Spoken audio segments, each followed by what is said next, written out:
this is the critical point, in fact. You know, the role of a professional critic as opposed to a journeyman critic or a casual critic or a hobbyist, and where does the role of criticism come from?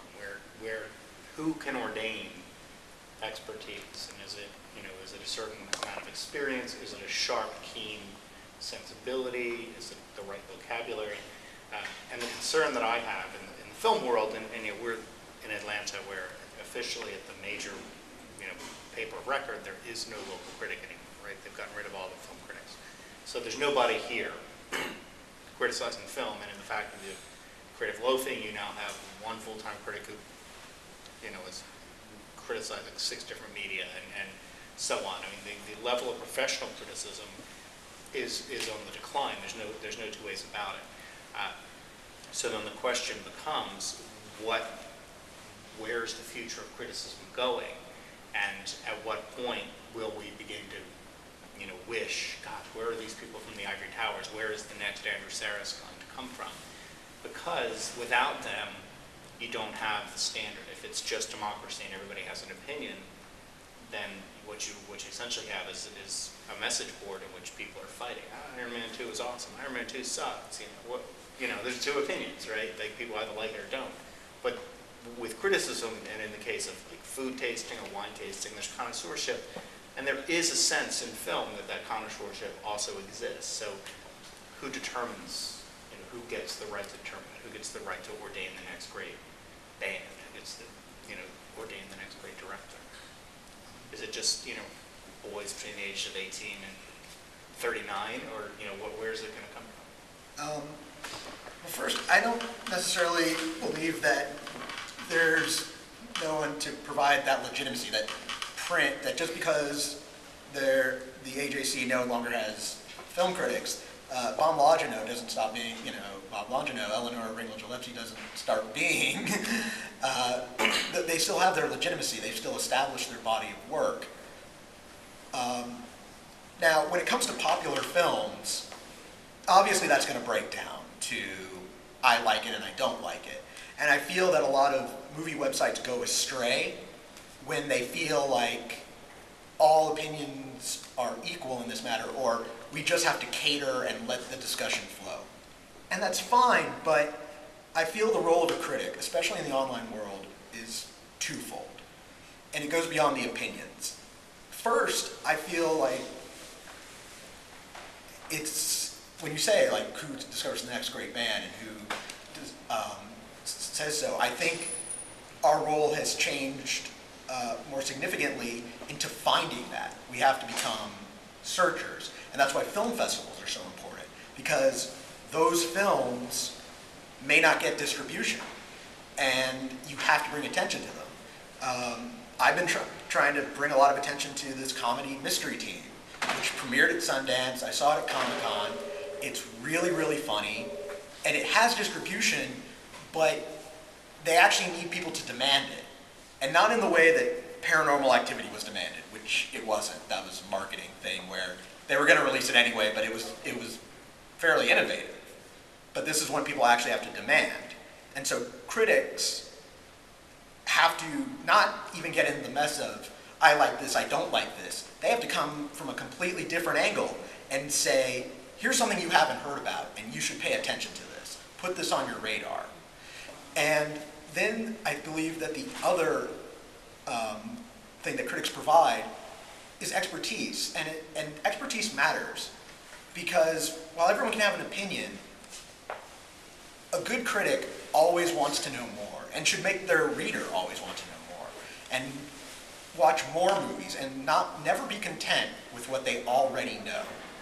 And I feel that critics, when they're like, I've seen this film and it reminded me of this film that's coming out now, or the way this director's developed, you have to learn film and you have to create your own background. And I feel that's what critics can do that's most important. What I worry about is without professional support, that being at a paid position, in your case you're in a paid position, which is a nice place to be, that I always like to look at it like critics aren't getting paid for what they write, and they're not even getting paid to see movies they like. They're actually getting paid to see the movies they don't like. Because a critic's job isn't just to say, I like X kind of movie, I'm going to go see them, which is unfortunately what happens a lot online, because a lot of the people who do it write from a very specific point of view. They're hobbyists and they love X kind of movie, so I'm going to go see all the comic book movies and write about them, but they have no perspective outside of that genre. They would be complete experts in that one field. A great critic has the ability to understand where the film fits into the overall lexicon, not just of comic book movies, but cinema in general.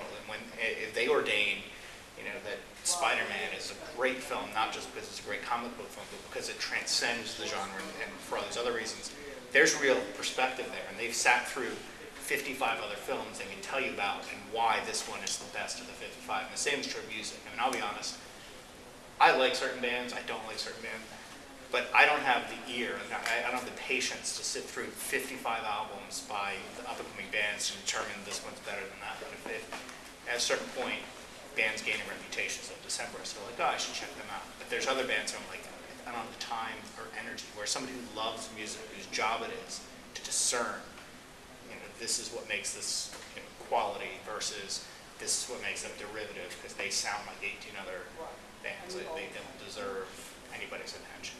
There's something to be said for that, and I lament if that passes. I hope it doesn't, and it's something that I'm a huge champion of. Some people think it makes you a snob or makes you elitist, but I think that experts do matter.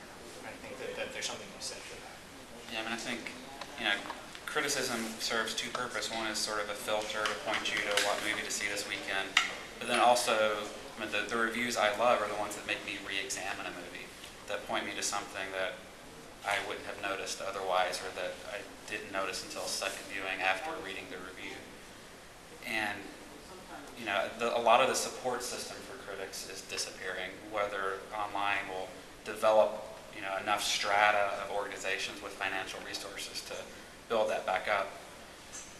Some of that will develop, but probably never like we've had with traditional media. And so, yeah, to some extent, Eleanor Ringel Gillespie and other AJC writers have just been replaced by A.O. Scott and Roger Ebert on the website, so people don't feel necessarily that they've lost that much. And maybe you haven't at that level of criticism, but then who's going to become the next reviewer of that caliber with that much experience? Some people who are just writing webs will develop that, absolutely.